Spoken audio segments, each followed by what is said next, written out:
이 시간 은혜 받을 말씀 마가복음 16장 14절로 16절 말씀을 우리 같이 한번 합독하도록 합니다. 그 후에 11 제자가 음식 먹을 때에 예수께서 저희에게 나타나사 저희의 믿음 없는 것과 마음이 완악한 것을 꾸짖으시니 이는 자기의 살아난 것을 본 자들의 말을 믿지 아니함이로라. 또 가라사대 너희는 온 천하에 다니며 만민에게 복음을 전파하라. 믿고 세례를 받는 사람은 구원을 얻을 것이요 믿지 않는 사람은 정죄를 받으리라. 아멘. 16절, 15절 말씀이 참 많이 은혜를 받고 이 말씀에 많이 순종하고 그래서 힘을 얻고 그래서 열정을 가지고 복음을 전하기도 합니다. 너희들은 온 천하에 다니면서 만민에게 복음을 전파라. 이거는 주님의 지상 명령이었죠. 주님의 제자들에게 최후의 한 명령입니다. 그래서 오늘날 하나님을 믿는 많은 사람들이 복음을 전하기 위해서 주님께서 주신 지상 명령을 수행하기 위해서 힘쓰고 있습니다. 그런데 문제는 말입니다. 문제는 주님께서 복음을 전하라고 하지 아니한 자들에게 주님은 복음을 전하라고 하지 않았거든요. 주님께서는 복음을 전할 만한 자들에게 전하게 하시고 복음을 위해서 헌신할 자들에게 헌신하라게 하시고 또 그렇지 못한 자에게는 주님께서 동행하시면서 복음을 전할 자가 될 수 있도록 가르치는 은혜를 허락하십니다. 물론 주님의 11 제자들이 12 제자들이 주님과 동행하면서 공생의 기간 동안에 복음을 전한 줄 믿습니다. 그러나 분명한 것은 주님과 동행하면서 전하는 복음은 성경에서는 이렇게 말합니다. 복음을 전했다라는 말 한마디도 하지 않습니다. 주님과 동행하면서 많은 사람들이 몰려올 때 주님의 제자들도 복음을 전했을 것입니다. 오늘날 우리들의 모습입니다. 우리가 성경을 믿고 주님을 영접하고 구원의 길을 가는 길에 있어서 나름대로 은혜 받은 대로 복음을 전합니다. 그러나 분명한 것은 분별을 해야 됩니다. 말씀을 분별하지 않으면 절대로 하나님 나라에 들어가지 못합니다. 제가 지난해 2018년 1월 달에 처음 이런 말씀을 전했습니다. 아버지의 뜻을 아는 자가 되자. 왜? 아버지의 뜻을 알아야 아버지께서 주시는 은혜 세계에 들어가서 아버지께서 계시는 천국에 갈 수 있기 때문에 그렇습니다. 주여 주여 하는 자마다 천국에 들어가는 것이 아니라 병든 자를 고치고 귀신을 쫓고 말씀을 많이 깨달아서 그 말씀을 가르치고 있는데도 불구하고 주님은 뭐라고 하셨어요? 나는 너희들을 도저히 알지 못한다. 너희들은 내가 준 은혜를 가지고 내가 가르쳐준 말씀 가지고 내가 가진 능력을 너희들에게 줌으로 말미암아 그걸 가지고 너희들이 귀신을 쫓고 병든 자를 고치고 말씀을 가르치고 있음에도 불구하고 너희들은 천국에 올 자가 아니랴. 내가 너희들을 이끄는 가운데 있어서 너희들이 지금 내가 허락한 그 은혜를 가지고 그 능력과 그 말씀의 세계를 가지고 사역을 하고 있지만 그것은 천국 오는 길에 너희들 입장에서는 천국 가는 길에 잠시 나타나는 일뿐이야. 중요한 것은 너희들은 내가 무슨 생각과 무슨 뜻과 무슨 섭리를 가지고 내가 너희들을 위해서 목숨을 드렸는지, 목숨을 주었는지 너희들은 알아야 돼. 이 말씀이거든요. 출애굽기 23장 18절 말씀을 보면 이런 말씀을 합니다. 이스라엘 백성들에게 시내산에서 이제 말씀을, 율법을 주시면서 이런 말씀을 하십니다. 너희들은 1년 3차, 1년에 3번을 반드시 내 앞에 나타나라. 그것은 무기절과 칠칠절과 수장절을 말씀합니다. 그러면서 말씀하기를 너희들은 내 앞에 나오면서 내가 너희들을 위해 흘린 내 희생의 피를 잊지 말라. 이렇게 말씀합니다. 그런데 여러분, 시내산에서요, 주님께서, 하나님께서 피 흘린 일이 없어. 어린 양을 잡은 일도 없어. 그런데 하나님께서, 여호와 하나님께서 너희들을 위해서 흘린 내 희생의 피라고 말씀하거든요. 그러면 그 일이 무엇인가를 보니까 어디 이야기를 하는 거예요? 출애굽할 때 애굽 땅에서 모든 장자들을 다 죽이는 이 10번째 재앙을 내리지 않습니까? 그때 이스라엘 백성들에게 얘기를 합니다. 너희들은 1년 된 수양을 잡아서 문설주에 임방에 그 피를 바르고 뼈도 꺾지 말고 너희들은 그 고기를, 그 살을 먹고 하나도 남기지 마라. 이 유월절에 흘린 이 양 한 마리 잡아들인 이 이야기를 출애굽기 23장 18절에서 하는 거거든요.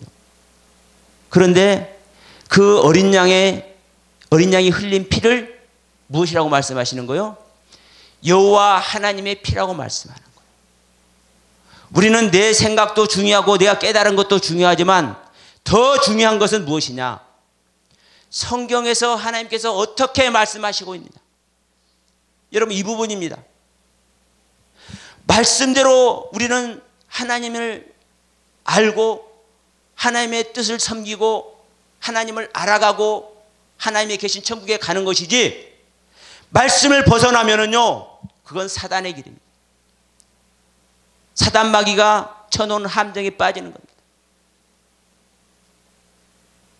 모든 천지 만물을 창조하는 것도, 우리 안에 예수 그리스도의 생명을 창조하는 것도 무엇으로 말씀하시는 거요? 하나님의 말씀, 생명의 말씀, 살아있는 말씀, 이 말씀으로 되어지는 겁니다. 그리고 이 말씀을 우리는 분별할 줄 알아야 됩니다. 그래서 여호와 하나님께서 내가 너희들을 흘린 희생의 피를 잊지 말라는 이 말씀이 무슨 말씀인지 우리는 분별할 줄 알아야 되고, 오늘 본 말씀과 같이 제자들에게 나타나서 주님께서 야단을 치시는 거예요. 이 믿음 없는 자들아, 이 믿음 없는 자들아. 믿음이 없는 것뿐만 아니라 저희들의 마음이 완악하다고 말씀하고 있습니다. 그런데 여러분, 제가 조금 전에도 말씀드렸지만 하나님께서 성경에서 왜 이렇게 기록하고 있는지 우리는 잘 알아야 됩니다. 지금 이 시점이 어느 시점이냐면 최후의 지상명령을 하는 시점이에요. 예수님께서 십자가에서 달려서 돌아가신 그 희생의 피도 이 제자들은 다 알고 있어요. 이게 부활하신 다음에 일어나는 이야기거든요. 그런데 이 제자들을 향해서 주님께서 믿음이 없다고 말씀합니다. 믿음이 없다고. 그럼 믿음 없는 건 맞습니다. 그런데 저는 이 시간에 또 이렇게 말하겠습니다. 제자들에게는요, 지금 충만한 믿음이 있습니다. 제자들에게는 충만한 믿음이 있어, 제가 볼 때. 그러면 이 서영화 목사가 하나님의 말씀이 성경을 지금 왜곡하는 것이 것이거든요. 왜? 주님은 지금 이 11 제자들 나타나서 믿음이 없는 이 완악한 제자들 꾸짖고 있잖아요. 그런데 제가 지금 그랬잖아요. 지금 이 11 제자는 믿음이 충만해 있다고.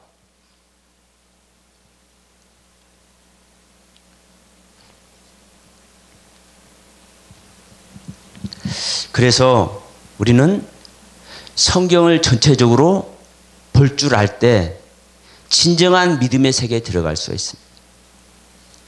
제가 제자들에게 믿음이 충만해 있다라고 왜 말씀을 드렸냐면, 여러분 생각해 보십시오.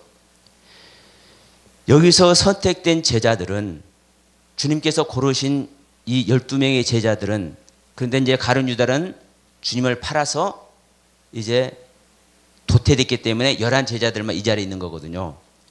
이 주님의 11 제자들은 그냥 왔다리 갔다는 제자들이 아닙니다.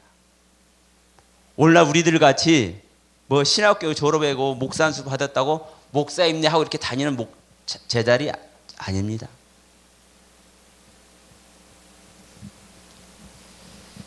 세례 요한의 경륜을 향해서 율법의 마지막 제자들의 경륜을 완수한 자로서 주님께 선택된 자입니다. 마태, 마가, 누가복음에서는요, 주님께서 이들을 직접 찾아다니면서 선택하십니다. 주님께서 직접 택하십니다.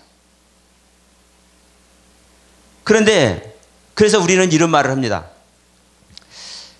주님의 11 제자들은 다 주님께서 다니시면서 손수 이렇게 택해 주셨기 때문에, 선택해 주셨기 때문에 주님의 길을 잘 가는데, 가룟 유다만 유독 자기 발로 주님 앞에 나와서 내가 제자 되겠습니다 해서 제자가 됐다는 거예요. 이런 말하면서 자기 발로 나온 자들은 주님의 제자가 될 수 없다는 거예요. 아멘입니까? 오늘날 우리가 이렇게 가르치고 있기 때문에 한국교회가 이 모양 된 겁니다. 여러분. 명심하십시오. 제가 조금 전에도 분명히 말씀드렸습니다. 마태가 전하는 복음, 마가가 전하는 복음, 누가가 전하는 복음에서는 분명하게 주님께서 다니시면서 손수 제자들을 선택하십니다. 그 말씀 맞습니다. 그런데 요한복음을 여러분 한번 보십시오. 요한복음에서는 뭐라고 하고 있는지. 요한복음 1장 35절 이하 말씀을 보시면 정확하게 얘기하고 있습니다. 요한복음에서는요, 주님이 가서 이렇게 이끌고 나오시는 것이 아니라 제자들이 주님께 나옵니다. 제자들이 주님께 나옵니다. 안드레도 주님께 갔고요. 자, 35절, 요한복음 1장 35절 한번 봅시다. 이튿날 요한이 자기 제자 중 2사람과 함께 섰다가, 지금 세례 요한이 제자들하고 같이 서 있습니다. 제자 2명하고. 그런데 예수의 다니심을 보고 말하되 보라 하나님의 어린 양이로다, 이렇게 말씀하세요. 하나님의 어린 양이로다. 예수가 지금 다니시고 있는 겁니다. 그러니까 두 제자가 그 말을 듣고 예수를 쫓거늘. 예수가 찾아왔습니까? 제자들이 예수를 향해서 가서 쫓아갑니까? 쫓아갔죠. 그래서 이 2명 중에 한 명이 이 안드레입니다. 그런데 41절에 안드레가 먼저 자기의 형제 시몬을 찾아 말하되 우리가 메시아를 만났다 하고 데리고 예수께로 오니 예수께서 보시고 가라사대 네가 요한의 아들 시몬이니 장차 개바라 하리라 하시면서 이 베드로를 맞습니다. 동생이 형한테 가서, 동생 안드레가 형 베드로한테 가서 내가 그리스도를 만났다니까, 형 빨리 와봐. 그래서 주님한테 옵니다. 빌립도 마찬가지고 나다나엘도 마찬가지입니다. 여러분, 요한복음에서는요, 제자들이 주님을 찾아옵니다. 그러면 마태, 마가에서 말하는 주님께서 택정한 이 경륜은 뭐고, 지금 요한복음에서 말씀하는 주님은 계시는데 제자들이 주님께 나가는 이 이야기는 뭐냐 이거예요. 우리들이 알고 있는 대로, 일반적으로 알고 있는 대로 제자들은 주님이 선택해 주셔야만 제자가 되는 것이다. 주님께서 선택 안 해 주셨는데 자기 발로 가서 제자가 되겠다고 한 제자는 주님의 길을 못 간다. 이런 말하면 큰일 나는 거예요. 그러면 그 말대로 하면은 지금 요한복음에서는 제자들이 다 주님을 찾아갔지 않습니까? 그런데 여기서 가장 중심 인물 베드로 아닙니까? 베드로는 꿋꿋하게 첫 번째 제자라는 칭호를 받습니다. 현재까지도. 다른 제자들도 다 마찬가지고. 그러면 여러분, 우리가 알고 있는, 일반적으로 알고 있는 대로 하면은 마태, 마가, 누가가 복음을 제대로 전했든지 아니면 요한만 복음을 제대로 전한 것이 돼야 되는 거예요. 그렇지 않습니까? 서로 반대 이야기를 했기 때문에.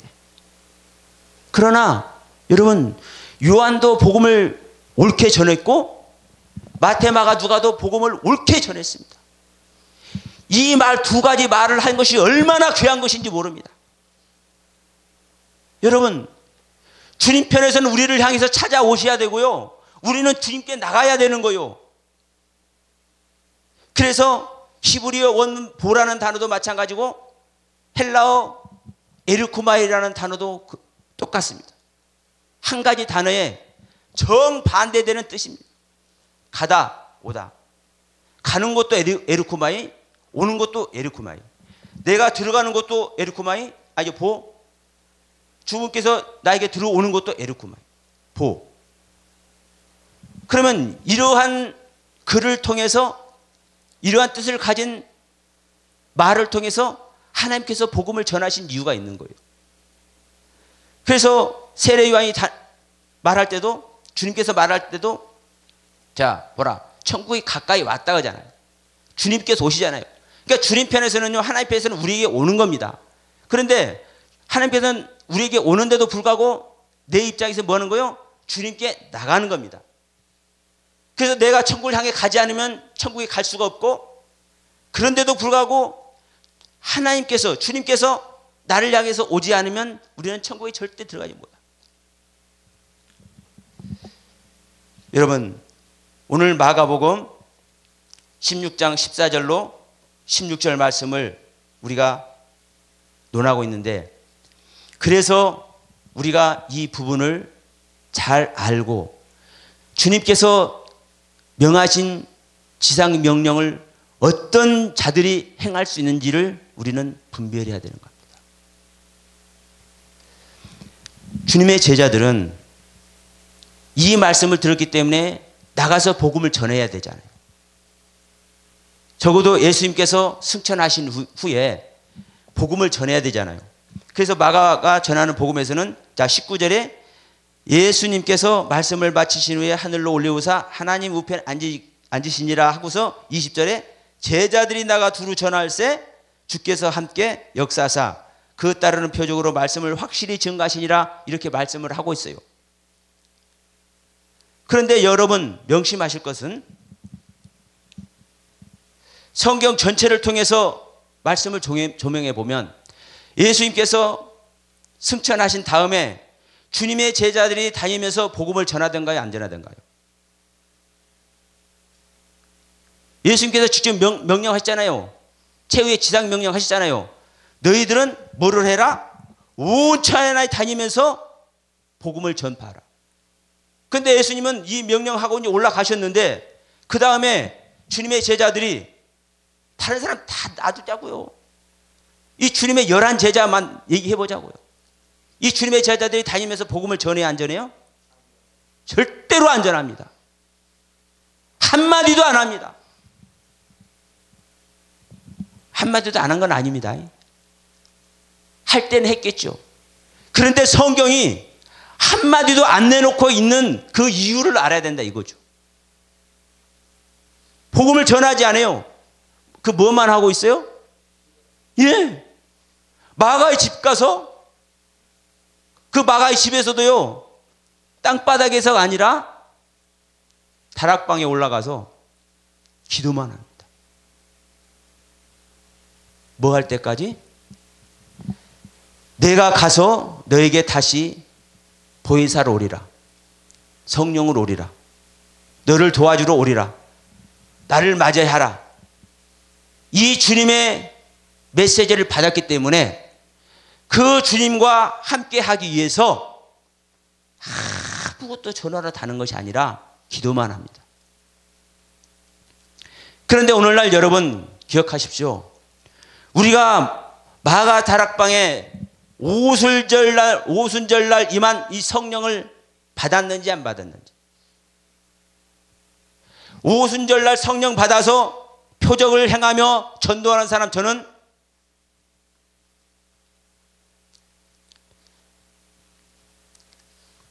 거의 못 본 것 같습니다.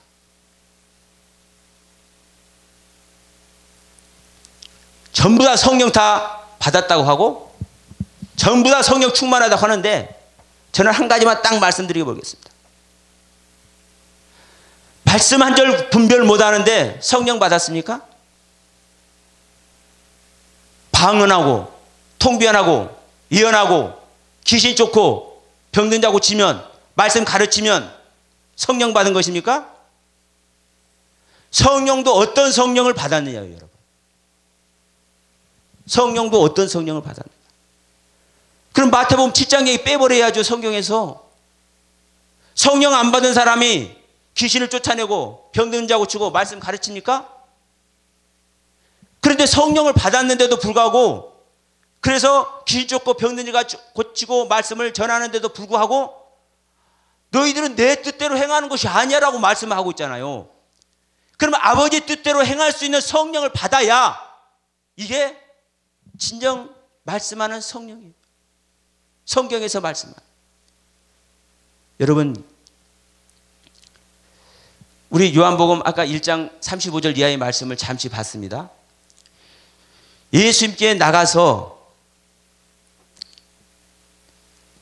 예수님께 나가서 예수님을 이제 따르는 이 제자들이 성령 받았을까요? 안 받았을까요? 성경에는 성령 받았다는 소리 없어요. 그런데 저는 제자들이 11제자들이 마가복음 16장 14절로 17절에서 16절에서 지금 믿음이 충만했다고 제가 딴소리 했습니다. 지금 여기서도 또 딴소리 하겠습니다. 요한복음 1장 35절 이하에서 주님을 따르는 제자들은 성령 받았습니다. 여러분 주님의 말씀 듣는 자체가 성령입니다. 성경은 말씀합니다. 아기 예수가 하나 태어날 것이다. 이사야 선지자는 미리 다 예견했습니다. 근데 그 아기가 전능하신 하나님이시고 영존하신 아버지고 평강의 왕이에요. 한마디로 삼일체 하나님입니다.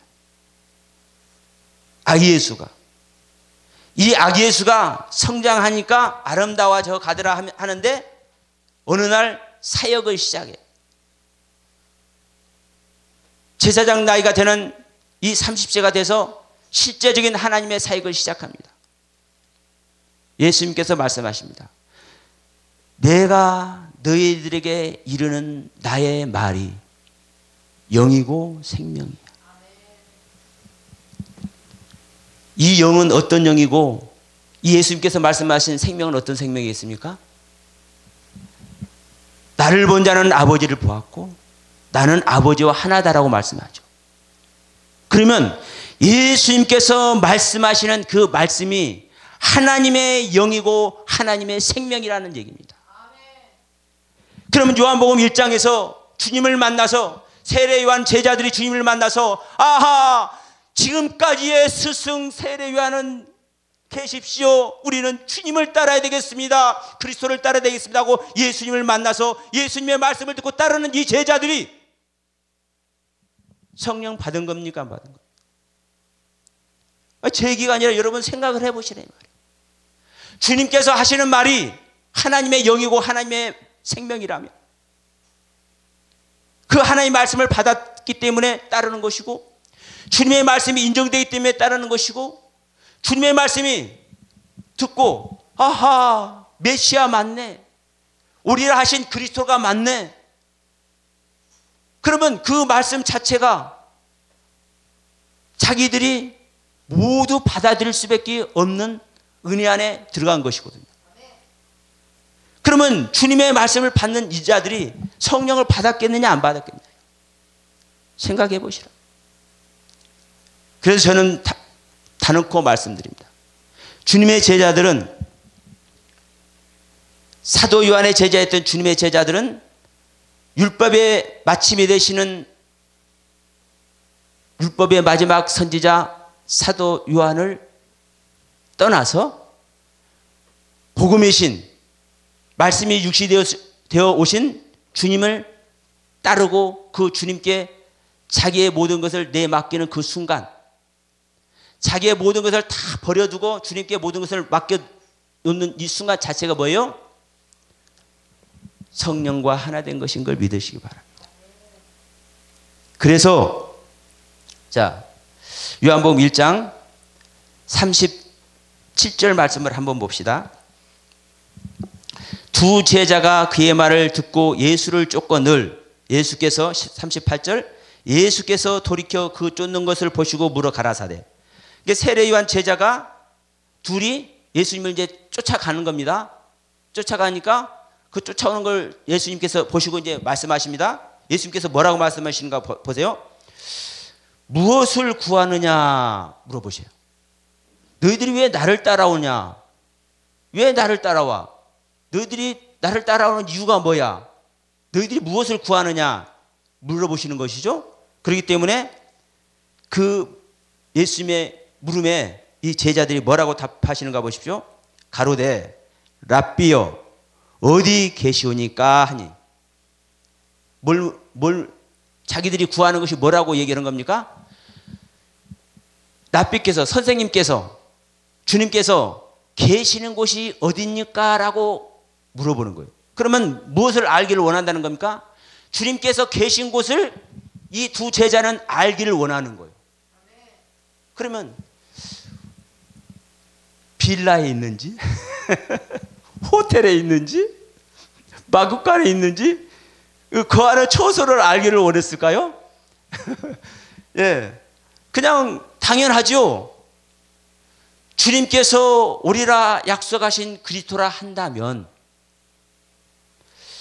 자, 하나님의 어린 양이라 했으니까, 하나님께서 보내신 양이라 했으니까 그 하나님의 뜻을 가지고 왔다면 무엇을 담고 있는지, 하나님께서 약속하신 말씀에 무엇을 담고 있는지.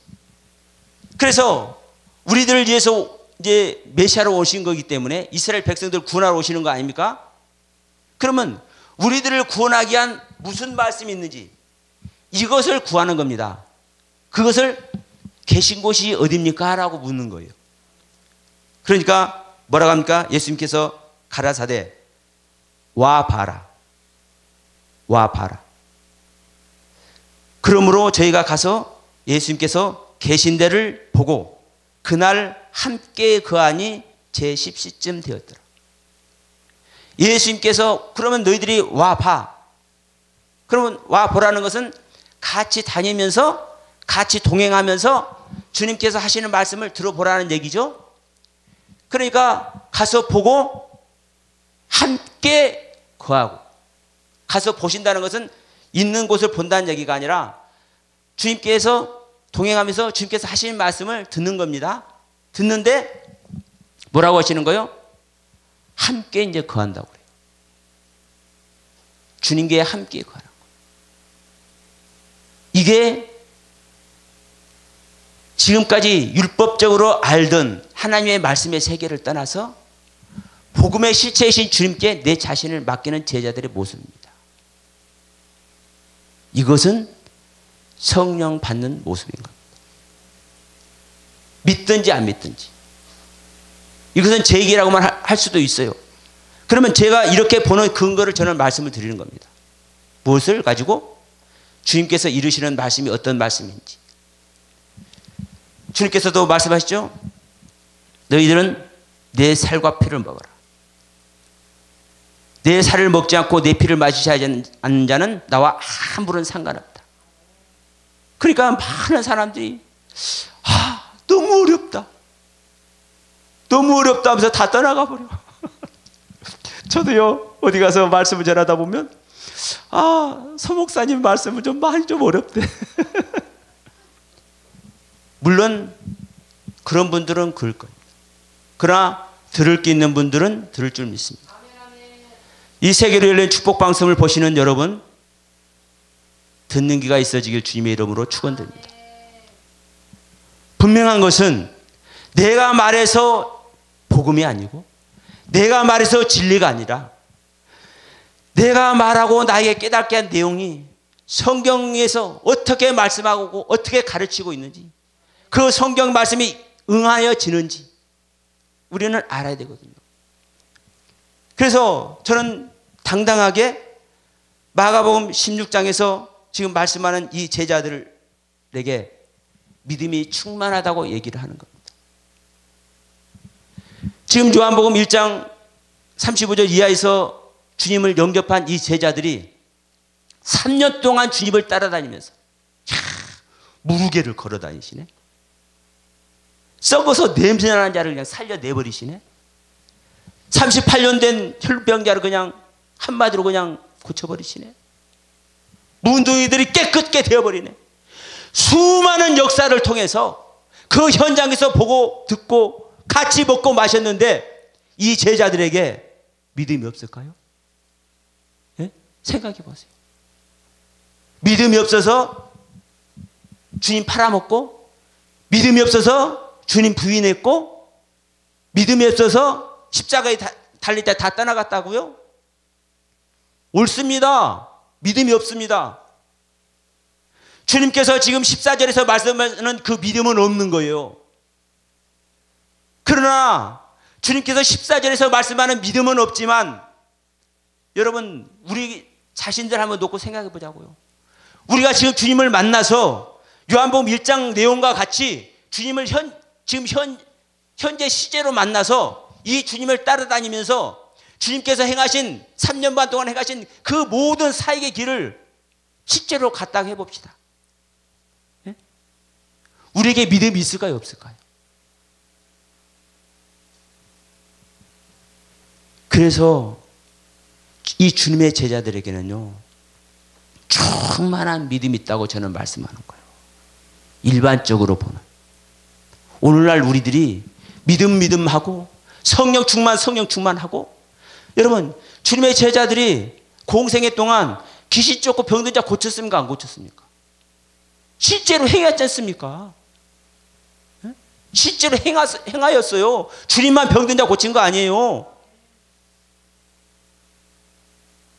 그런데 이 주님의 제자들이 성령 못 받았다고요? 그러면 자, 예수님께서 가시고 다시 오셔야 이제 성령 받는 이 경륜이 있기 때문에 성령 못 받았다고 합시다. 그런데 무엇은 갖고 있었어요? 말씀은 가지고 있었어요. 이 말씀을 어떻게 믿느냐에 따라서 나에게 영이 실제할 수도 있고 나에게 영이 없을 수도 있습니다. 그런데 기억해 보십시오. 주님의 제자들이 3년 반 동안 주님을 따라다니면서 그 엄청난 기적과 이적과 표적을 다 경험하면서 본인들도 실제로 행하면서 자기들에게 새겨진 말씀의 세계, 이거 그냥 허트러뜨려 버릴까요? 아무것도 아닌 것 같이 생각되십니까? 여러분, 이것은요, 지울래야 지울 수도 없고요, 없애버려야 없애버릴 수도 없는 거예요. 주님의 제자들이 실제로 경험한 이 사건은 3년 반 동안 공생애를 통해서, 주님의 공생애 기간을 통해서 제자들이 실증한, 실체로 체험한 이 사건은요, 주님의 영이 내 안에 안 들어왔다 할지라도요, 이 말씀의 세계는요, 없애버려야 없애볼 수가 없고요, 부인하려고 해도 부인될 수가 없는 거예요. 안 그렇습니까? 여러분, 이러한 차원의 믿음은요, 제자들 각자에게 충만 또 충만해 있는 겁니다. 그런데도 불구하고 주님께서 마가복음 14장 14절에서 왜 믿음이 없다고 말씀하시는지 이 부분을 알아야 됩니다. 다시 한번 저는 강조하겠습니다. 요한복음 1장에서와 같이 주님을 직접 찾아가서 주님께서 무슨 말씀하시는지 그것을 확인한 다음에 자기의 모든 배가 됐든 그물이 됐든 집이 됐든 부모 형제가 됐든 모든 거 다 내려놓고 주님을 따라다니는 3년 반 동안 주님을 따라다닌 이 제자들이 가진 기적과 이적과 보세요. 귀머거리에 귀가 열리고 앞을 못 보는 눈먼 자가 대명천지에 햇빛을 보고 이거요 한 사건 한 사건 오병이의 기적이면 기적 뭐 한 사건이 이거는 경천동자할 일 아닙니까? 이것을요 하루 이틀도 아니고 3년 반 동안 채우라고 다녔어요. 3년 반 동안 그것을 직접 체험한 주님의 제자들이 믿음이 없겠냐고요. 생각해 보세요. 오늘날 우리 정도의 믿음을 가지고 이 믿음을 논하려고 그래요? 우리들이 여러분 얼마나 체험했습니까? 우리는 성령 받았다고요? 어떤 성령 받았는데요? 주님과 주님의 제자들과 같은 말씀의 성령 받았어요? 실제 말씀을 받아봤어요? 제가 볼 때는요 조족지혈이요. 마태복음 16장 14절에서 지금 야단 맞고 있는 이 제자들과 오늘날 성령 받았다고 충만해서 열정적으로 수많은 성도들을 양육하면서 목회한다는 그분들을 쫙 나이를 놓고 본다면 그분들은 주님의 제자들에 비하면요 조족지혈이라고.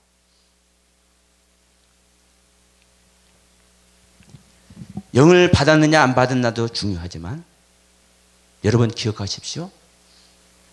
모든 것은 말씀의 세계입니다. 말의 세계입니다. 내가 이런 말이 영이요 생명이라. 여러분 지금 이 순간도 똑같습니다. 저나 여러분들이나 이 땅에 목회하는 모든 분들, 이 땅에 하나님을 믿는 모든 사람들 각자의 입에서 나오는 말이 그 사람의 신앙이고 그 사람의 생명의 상태고 그 사람 믿음의 결론입니다. 무슨 말을 해내는지, 무슨 말을 가지고 설교를 하고, 무슨 말을 가지고 이웃을 섬기고, 무슨 말의 뜻을 가지고 교제들을 나누는지 보면 정확한 겁니다. 말을 잘하는데 신앙이 잘못될 수가 없고, 신앙이 좋은데 참 신앙을 가졌는데 말이 허트러뜨릴 수 없습니다. 목소리를 높이느냐 안 높이느냐 중요하지 않고요. 말을 조리게 하느냐 안 하느냐 중요하지 않고요. 그 말 속에 무엇이 담겼는지, 무수한 어떤 뜻이 담겼는지 중요합니다. 그것을 아는 자는 지금 이 시간 주님의 제자들이 믿음이 없다고 힐난을 당하는데도 불구하고 이 부족한 서영화 목사가 이 당시에 주님의 제자들은 믿음이 충만한 것이야 라고 왜 말씀을 하는지도 이해할 수 있을 겁니다. 그래서 주님의 제자들은 주님께서 승천하신 다음에도 아무런 말 한마디 내놓지 않고 엎드려서 기도만 하고 있었습니다. 기도만 하고 있는데 어느 날 성령님이 찾아오십니다. 성령이 내리는 이 순간에 제자들은 얼마나 기뻤을까요? 그런데 여러분 이 성령을 받은 사람도 보십시오. 모두가 성령을 받았다고 절대로 똑같지 않습니다. 절대로 똑같지 않습니다. 사도행전 8장을 잠시 한번 가겠습니다.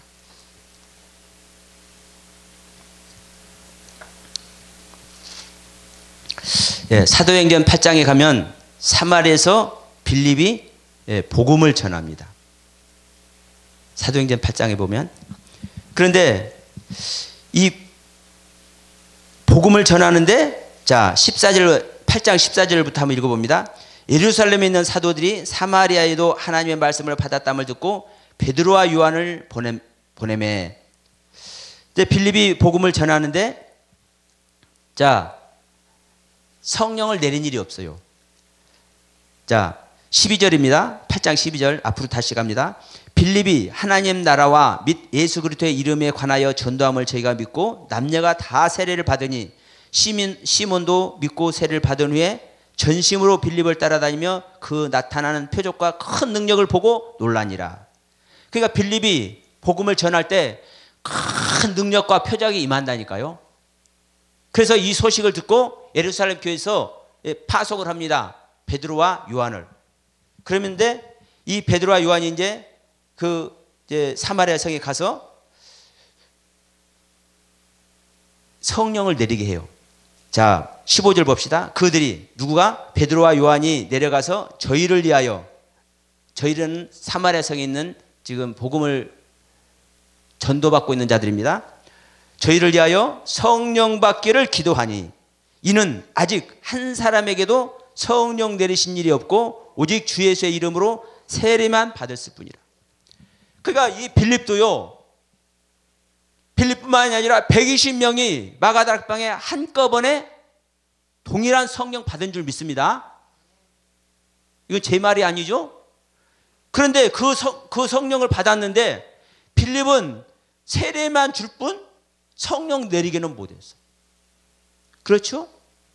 그런데 베드로와 요한은 기도를 하니까 성령이 내려. 여러분, 제자라고 똑같은 제자가 아니고 말씀을 전하는 목사라고 해서 똑같은 목사가 아닙니다. 자, 우리가 10장 11장에서 사도행전 10장 11장에서 고넬료 이야기를 잘 합니다. 그렇죠? 고넬료 이야기. 이 고넬료는 기도와 구제가 하나님께 상달되기 때문에 하나님께서 기뻐하시. 그러니까 한마디로 하나님을, 주님을 잘 영접해서 잘 믿고 있어. 하나님이 기뻐할 정도로. 그렇기 때문에 특별히 이 고넬료에게 누구를 보냅니까? 베드로를 보냅니다. 베드로를 보내서 뭘 얻게 합니까? 성령 세례를 받게 합니다. 그런데 자 11장 한번 갑니다. 사도행전 11장 11장 12절부터 봅니다. 성령이 내게 명하사 아무 의심도 말고 함께 가라 하심에 이 6 형제도 나와 함께 가서 그 사람의 집에 들어가니 그가는 누굽니까? 고넬료입니다. 그가 우리에게 말하기를 천사가 내 집에 서서 말하되 네가 사람을 요바에 보내어 베드로라는 사람을 청하라. 그가 너와 내 온 집에 구원 얻을 말씀을 내게 이르라 함을 보았다 하거늘 내가 말을 시작할 때에. 그러니까 자 베드로도 하나님의 말씀을 듣고 고넬료에게 갔고 고넬료도 하나님께서 나타나서 천사가 나타나서 베드로를 청하라고 말씀해서 청한 겁니다. 그럴 때 15절에서 뭐라고 말씀합니까? 베드로가 말을 시작할 때에 성령이 저에게 임하시기를 처음 우리에게 하신 것과 같이 하는지라. 그럼 고넬료에게 성령 임하는 것이 마가다락방에서 성령 임할 때와 똑같이 임했다고 말씀을 하고 있잖아요. 그러면 여러분 기억하십시오. 주님의 이 제자들과 같이 성령을 받자마자 기적과 이적과 능력이 행해서 막 전도로 다녔을까요? 안 다녔을까요? 고넬료가? 아닙니다. 지금 여기서 고넬료가 받은 성령은 주님의 제자들이 세례 요한의 제자에다가 이제 주님의 제자로 이제 갈아타잖아요. 그래서 주님께 요한복음 1장 35절 이하에서 주님께 가서 주님의 말씀을 듣고 주님을 따르지 않습니까? 이 상태의 세례를 받는 것입니다. 이 상태에. 그래서 자, 이 말씀을 하니까 그런즉 하나님이 우리가 주 예수를 주 예수를 믿을 때에 주신 것과 같은 선물을 저희에게도 주셨으니 내가 누구간데 하나님을 능히 맡겠느냐 하더라. 저희가 이 말을 듣고 잠잠하여 하나님께 영광을 돌려 가로되 그러면 하나님께서 이방인에게도 생명 얻는 회개를 주셨도다 하도다. 이방인에게요 처음으로 성령님께서 세례시는 성령으로 거듭나는 이 이야기가 이 고넬료 이야기입니다. 이방인에게도. 지금까지는 유대인에게만 성령이 내렸는데, 그러면 오늘날 우리 이방인도요 똑같아요. 고넬료와 같은 상태가 되었을 때 우리는 베드로가 전해주는 말씀을 우리가 전해들어야 성령을 얻는 것이고요. 또 19절 이하에서부터 보면 안디옥 교회 얘기가 나오죠. 이 안디옥 교회. 여기서도 안디옥 교회에서 많은 사람들이 믿으니까 예루살렘 교회에서 바나바를 파송합니다. 이 안디옥에. 그래서 바나바가 다소에 가서 사울을 초청을 해다가 사울과 같이 복음을 전합니다. 그러면 이 바나바와 바울이 1년 동안 이때는요 그냥 하루에 한두 시간 공부하는 것이 아니라 아침부터 저녁까지 밤을 맞도록 사실은 강론을 할 때입니다. 왜? 주님께서 가십게 당장 오신다고 그랬거든요. 우리가 흔히 말하는 종말 신앙을 가지고 있었대요. 바로 종말이 오니까 우리가 빨리 주님을 영접해야 돼. 그러니까 특별한 일이 아니면 세상 일을 하려고 해야 안 해요? 안 했던 거예요. 이 당시는요. 전심전력을 다해서요. 어떻게 우리가 하나님의 말씀을 듣고 그 말씀대로 옳은 신앙의 길을 갈 것인가 최선을 다할 때였습니다. 목숨을 다해서. 그러니까 밤이 맞도록 공부할 때인데 하루 이틀도 아니고요. 1년 만에 비로소 그리스도인이라 일컬음을 받는다니까요. 생각해 보십시오. 아침부터 저녁까지 공부하면서 1년 동안 꼬박 공부할 때 성령이 뭔지, 예수님이 뭔지, 부활이 뭔지, 예수님께서 이 땅에 오셔서 행한 그 사역의 내용이 뭔지, 왜 주님께서는 수천 년 전에 오시겠다고 말씀을 해놓고 이 지사 왔는지, 왜 구약의 말씀들이 이루어져야 되는지, 왜 모세가 전한 율법 안에서 우리가 구원을 받을 수 없는지, 여기서요 그 수많은 시간을 통해서 알아가고 이해하고 자기의 가지고 있는 자기만의 생각이 깨트려질 때 비로소 그리스도인이라 일컬음을 받는 제자가 나온다니까요. 모두가 그리스도인이 되는 것도 아니고. 그러면 여기서도 성령 세례 받은 것입니다. 그러면 1년 만에 그리스도인이 된 이 사람들이 주님의 11 제자가 오순절날 성령 받은 성령과 똑같은 성령 세례를 받았는데도 불구하고 제자들과 같은 사역을 할까요, 안 할까요? 아니에요.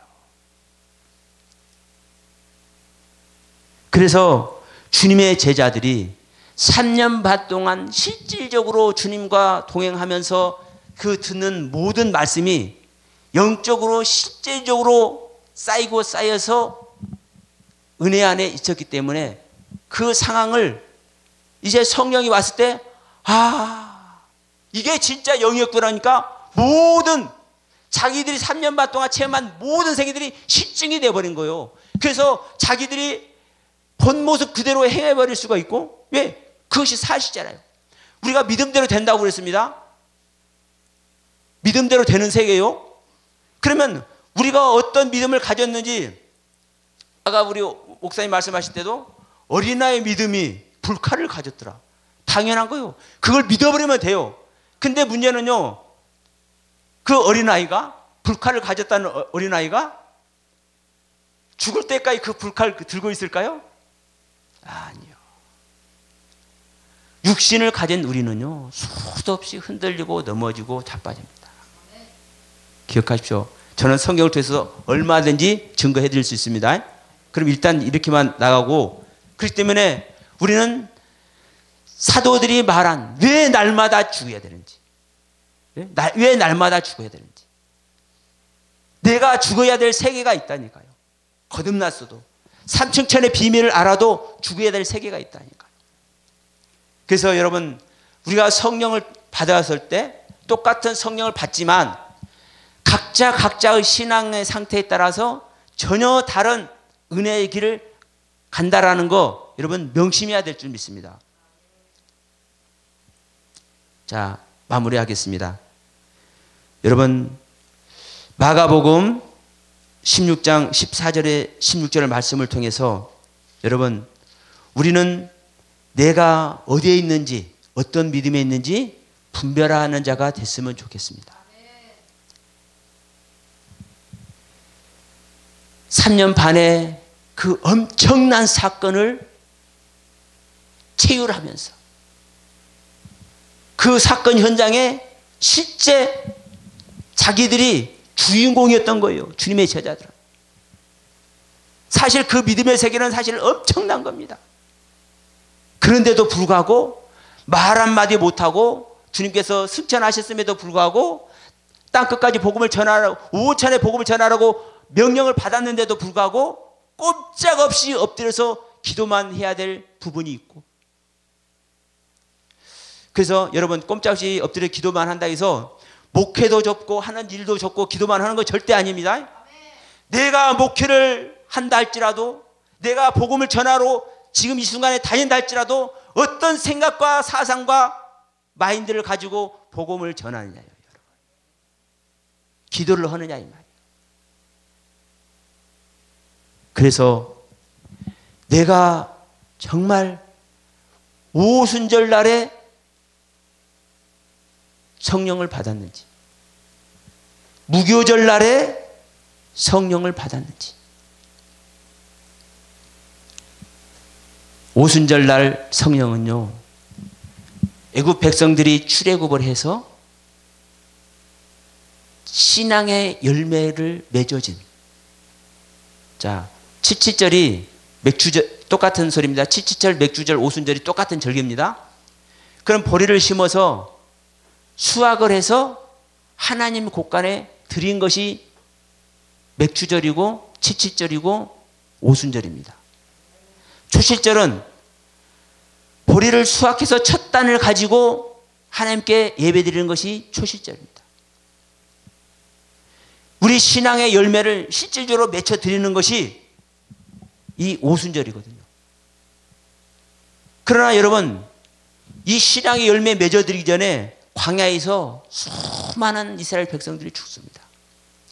애굽 땅을 나오기 전에는 하나님께서 한 생명도 해하지 않습니다. 100% 하나님께서 모든 은혜로 다 이스라엘 백성들에게 영광된 하나님의 모습을 보게 합니다. 영광된 하나님의 모습과 동행하게 하십니다. 그런데 광야에 딱 나와서 구름기둥과 불기둥의 인도하심을 통해서는 하나님의 말씀을 밖에 넘어가면, 하나님의 말씀에 순종되지 아니하면 하나님이 그냥 두던가요, 안 두던가요? 당장 죽여버립니다. 절대로 용서하지 않습니다. 생명의 길에는요, 하나님의 은혜가 넘치지만 그 넘치는 은혜 안에서 내가 어떤 신앙의 고백을 하는지 이 고백도로 가는 겁니다. 잘못된 고백을 하는 자는 멸망시킵니다. 온전한 하나님의 경륜 안에서 진실된 고백을 하는 자는 하나님의 은혜 속으로 더 깊이 들어갑니다. 더 깊은 진치 속에 들어갑니다. 여러분, 우리는 내가 무교절에 성령을 받았는지, 오순절 날 성령 받았는지, 더 나아가서 수장절에, 1년, 수장절은 가을 추수입니다. 1년 동안 전체적인 추수를 해서 1년 전체적인 신앙의 열매를 가지고 하나님 곳간에 드리고 지내는 것이 이 수장절입니다. 여러분, 곡식 익었다고 벼가 벌판에서 출렁출렁거린다고 이 알곡이 아니에요. 타작했을 때도 알곡, 가릴 때도 알곡이지만 이것도 아니에요. 하나님의 곳간에 드려져야 되는 겁니다. 곳간에 드리기 전에는요, 알곡임에도 불구하고요, 도덕 맞을 수 있어요. 명심해야 됩니다. 우리는 한시도 하나님 밖에, 하나님 말씀 밖에 넘어갈 수 있다는 걸 명심해야 됩니다. 그래서 수장절이 뭔지, 칠칠절 오순절이 뭔지, 무교절이 뭔지 정확하게 성경은 기록해 놓습니다. 절기 폐해졌다고요? 절기를 통해서 우리에게 은혜 주시는 말씀은요, 그때 말씀이나 지금 말씀이나 사실 똑같습니다. 내 자신을 부인하고 십자가를 지고 하나님의 뜻을 쫓을 때 하나님께서는 놀랍게 2019년도에도 함께 하시고 영광의 은혜 안에 동행하게 하실 줄 믿습니다. 감사합니다.